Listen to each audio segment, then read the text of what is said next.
Jumpa lagi dengan saya dalam pembelajaran matematika itu mudah, asik, dan menyenangkan. Pada hari ini kita akan membahas tentang apa ya? Nah, pembahasan kita hari ini akan berhubungan dengan gambar di samping.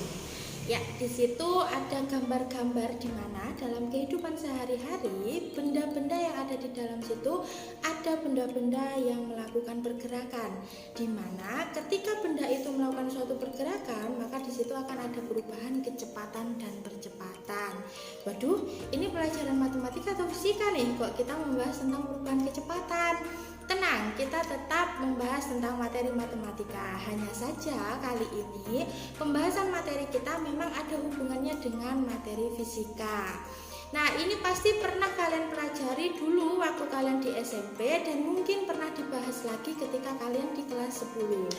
Nah, di sini kita akan menerapkan percepatan dan kecepatan ini dalam suatu materi, yaitu aplikasi turunan fungsi. Kalau di kelas 11 kemarin kalian mempelajari tentang aplikasi turunan fungsi aljabar, nah kali ini kita akan membahas tentang aplikasi turunan fungsi trigonometri. Sudah pasti tahu ya, kalau ada kata trigonometri pasti akan berhubungan dengan sin, cos, tan, dan saudara-saudaranya. Tenang, kalian tidak perlu pusing membayangkan, waduh kok ada sin cos tannya nih, pasti sulit nih dan lain sebagainya. Tenang, di sini selama kalian tahu dasarnya penurunan, maka semua akan terlihat mudah. Oke, kita lanjut ya. Di sini ada rumus-rumusnya. Terlihat jelas ya di situ bahwa semua itu berasal dari jarak. Jadi jarak ini adalah poin utamanya. Ketika jarak itu diturunkan, maka di situ akan menjadi kecepatan. Dan ketika kecepatan diturunkan satu kali, maka di situ akan menjadi percepatan. Jadi bisa ditarik kesimpulan bahwa dari jarak diturunkan satu kali atau turunan pertama dari si jarak itu menjadi rumus kecepatan. Dan ketika dari jarak diturunkan dua kali atau turunan kedua dari jarak itu menjadi rumus percepatan. Kuncinya hanya di situ. Kemudian untuk turunan dan lain sebagainya, kita masih menggunakan kaidah-kaidah dasar dari penurunan fungsi. Nah, agar kalian lebih memahami tentang aplikasi turunan fungsi trigonometri, maka untuk selanjutnya mari kita membahas tentang contoh soal kecepatan dan percepatan. Di sini diberikan soal sebuah mobil bergerak mengikuti lintasan yang dinyatakan dalam rumus S sama dengan 6 cos 3T ditambah sin kuadrat T ditambah T kuadrat ditambah 5, di mana S dalam meter dan T dalam second. Maka tentukan yang A, kecepatan saat T sama dengan pi per 2 second, dan yang B, percepatan saat T sama dengan pi per 4 second. Oke, sekarang kita bahas mulai dari yang A terlebih dahulu. Dimana tadi yang A kita disuruh mencari kecepatan saat T-nya sama dengan pi per 2 second atau detik. Nah, di awal tadi diketahui untuk fungsinya yaitu S sama dengan 6 cos 3T ditambah sin kuadrat T ditambah T kuadrat ditambah 5. Sesuai dengan penjelasan sebelumnya bahwa ketika kita mencari kecepatan, di sini kita menggunakan turunan pertama dari jarak sehingga Vt disimbolkan dengan ds per dt, di mana jarak itu diturunkan terhadap variabel T. Sama dengan 6 min sin 3T ini didapat dari turunan pertama dari cos 3T, itu menjadi min sin 3T dikalikan 3. Kenapa kok dikalikan 3? Karena di sini variabel T-nya tidak sendirian, tapi di depannya ada angka 3-nya, sehingga ketika dia diturunkan 3T diturunkan satu kali itu menjadi 3 ditambah 2 sin T cos T. Nah, ini didapat dari mana? Dari sin kuadrat T.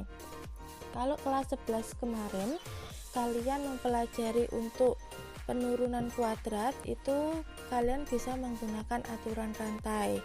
Tapi cara lebih mudahnya itu tinggal pangkatnya diturunin jadi 2, kemudian sin T ini tinggal ditulis ulang, pangkatnya dikurangi 1 jadi 2 dikurangi 1, menjadi 1 sehingga 2 dikalikan sin T dikalikan cos T. Cos T ini dari mana? Yaitu turunan dari sin.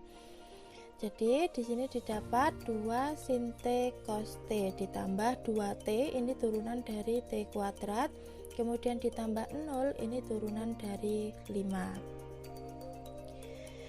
Maka diperoleh min 18 sin 3T. 18 ini didapat dari 6 dikalikan 3, kemudian negatif ini didapatkan dari negatif sin 3T, negatifnya dipindah ke yang paling depan sehingga didapat min 18 sin 3T ditambah 2 sin T cos T. Kalau ini tinggal dikalikan biasa saja, ditambah 2T dan ditambah 0-nya ini berarti otomatis langsung hilang.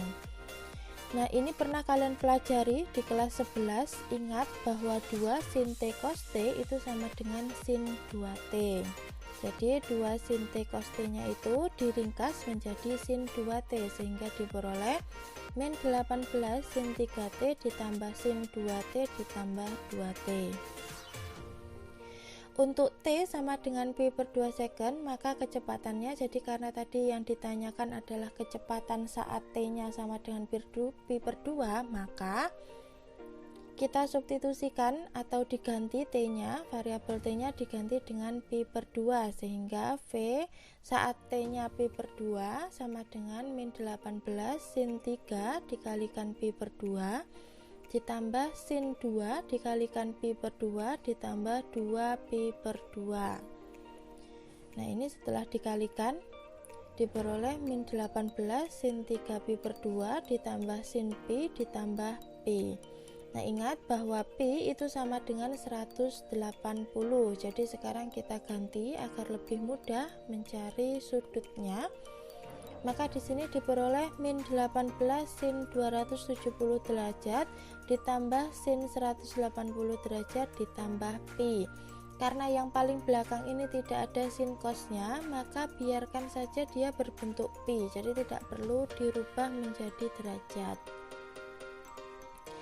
Dan ini disederhanakan atau kita cari untuk sudutnya.